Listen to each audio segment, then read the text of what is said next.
Lecture number 1 का हमारा topic है हाउ टू मल्टीप्लाई डेसिमल्स। हम कुछ क्वेश्चन करने के बाद जो पिछले कम्पिटिटिव एग्जामिनेशन में एमसीक्यूज आ चुके हैं वो भी करेंगे। Question number 1, 9.1 multiply 4.2। अब इसको मल्टीप्लाई करना है आप लोगों ने।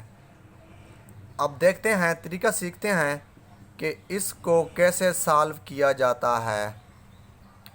इस तरह के जितने भी क्वेश्चन आ जाएं, सबसे पहले आपने इशारिया पॉइंट इसको नहीं लिखना हल करते वक्त,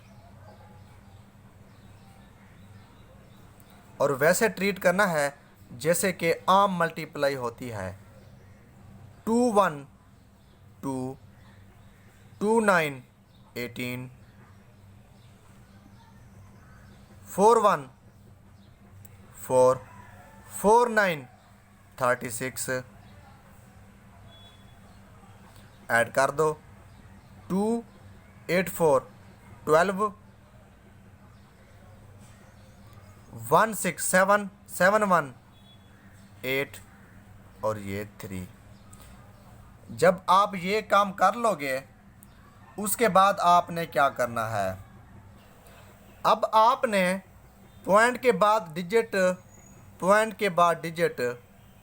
काउंट कर लेना है। इस नंबर में पॉइंट के बाद डिजिट 1 है, तादाद कितनी है? 1 है। इस पॉइंट के बाद डिजिट कितने हैं? 1 है। इनको ऐड कर दो 1 1 2 और अपने वापस जवाब में आओ। राइट से जो आपने ऐड किया 2 आ रहा था क्योंकि डिजिट एक ये है एक ये है 2।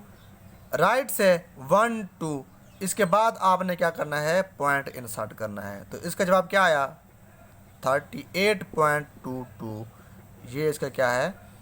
फुल आंसर है। ये जो एमसीक्यूज है पीपीएससी में आ चुका है, इसको सॉल्व कर लेते हैं। मैंने ये बताया था कि सबसे पहले आपने बड़ा नंबर ऊपर लिख लेना, चलें ज़र्ब में इशारिया को कंसीडर नहीं करना। एक और चीज़, 0.4 या सिर्फ 0.4 का मतलब 1 है, और 5 और 5.0 इसका मतलब भी 1 है। ये एक आगे एक सवाल है, ये कंसेप्ट यूज़ करूँगा। सबसे पहले आम मल्टीप्लाई जैसे करते हैं वो आपने करनी है। 0 4 28।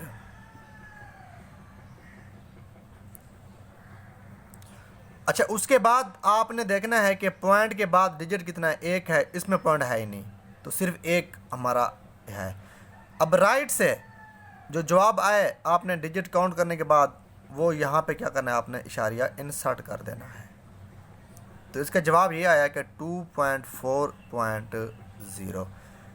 अच्छा, ये जो मैंने आपको बताया था कि 5 और 5.0, 5 और 5.0 का मतलब 1 है, चाहे जितनी भी ज़ीरोज़ क्यों ना हों। लेकिन याद रखना, ये भी याद रखना कि इसका मतलब 1 नहीं है, ये कभी हरगिज़ बराबर नहीं, ये हो सकते हैं। इसी तरह कितना भी बड़ा नंबर क्यों ना हो, कितना भी बड़ा नंबर क्यों ना हो, अगर इसके बाद 0 है तो इसका मतलब 1 है। तो इसको हम 248 भी लिख सकते हैं। बताने का मकसद ये था कि जो पीपीएससी ने ऑप्शन में जो पीपीएससी ने जवाब दिया था वो इस तरह दिया था, तो ये इसका जवाब है। ये भी ठीक है, ये भी ठीक है, क्योंकि ये दोनों नंबर इक्वल होते हैं। अब हम एक बड़ा सवाल करते हैं। सबसे पहले मैंने कहा था कि पॉइंट को ट्रीट नहीं करना, आम मल्टीप्लाई जैसा ट्रीट करना है आपने।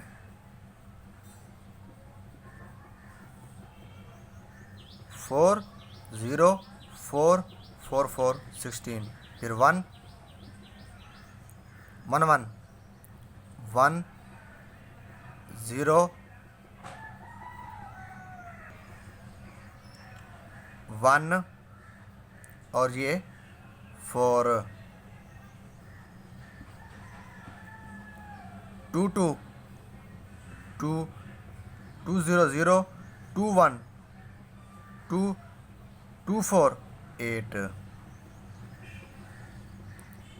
ऐड कर दो इनको। 4 ऐड करना है, आप याद रखना, इनको हम ऐड कर रहे हैं।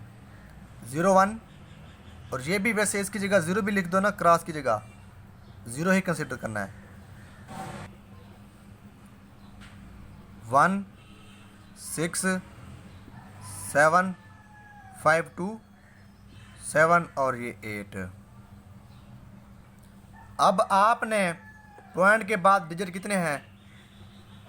0 1 2 ये हो गए, और पॉइंट के बाद डिजिट कितने हैं? 1 4 2 ये हो गए, 2 2 4। राइट से काउंट करो 4, उसके बाद इशारिया लगा दो। 1 2 3 4, इसके बाद मतलब क्या आएगा? याद रखना, राइट से काउंट करना है। तो ये इसका क्या है? जवाब है 87.7614। ये एक क्वेश्चन है जो कि MCQs है, पंजाब पब्लिक सर्विस कमीशन में आ चुका है। सॉल्व करते हैं। मैंने कहा था सबसे पहले जब आप सॉल्व करो पॉइंट आपने ट्रीट नहीं करना, आप मल्टीप्लाई करना